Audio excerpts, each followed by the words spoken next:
Well, through design codes, through resourcing planning authorities to give due consideration to planning proposals, and creating policies that require more green open space, more use of sustainable materials, and building regulations that require more ecologically sympathetic types of development.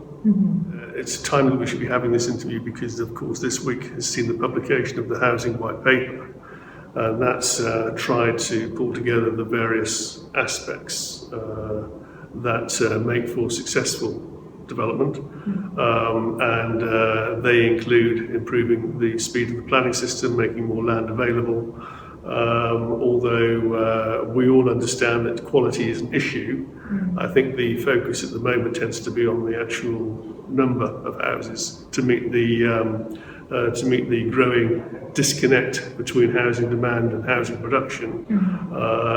Although it must be said that within the white paper there's an understanding, or at least an acknowledgement, that high quality housing is likely to be more sympathetically received in the planning system and with the existing local communities than housing which is of a lesser quality.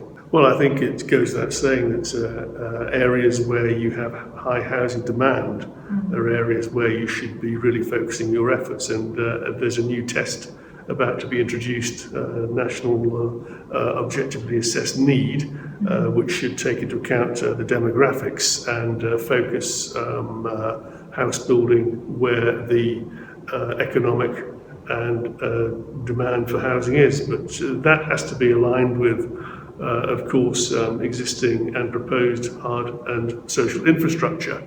So you have to have a coordinated program of building that takes into account where people want to live and where the geology and hard infrastructure and utilities make it cost efficient to build.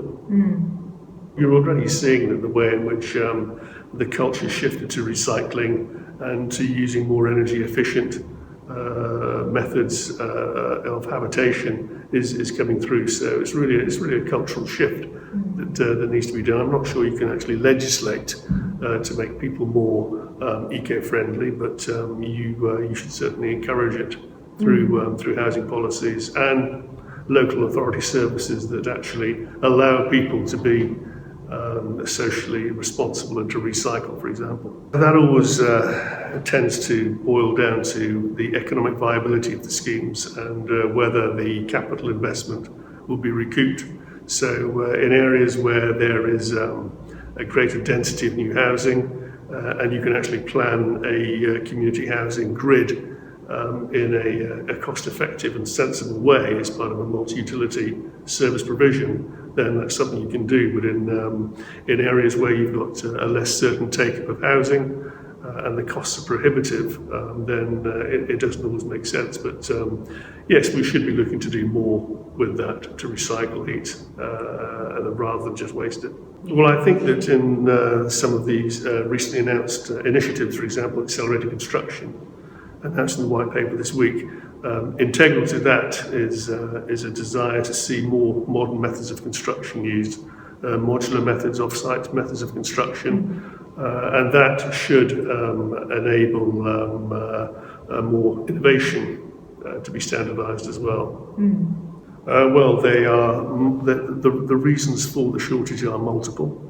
And I think, again, there is a consensus within government now that you have to have a multidisciplinary and multi-departmental approach to solving the problem by making more land available, by speeding up the planning system, by introducing capital grants like the Housing Infrastructure Fund, like the Accelerated Construction Fund, like the Home Builders Fund, which is a loan account, and by also supporting the growth of rented accommodation as well through both the private rented sector and social providers as well.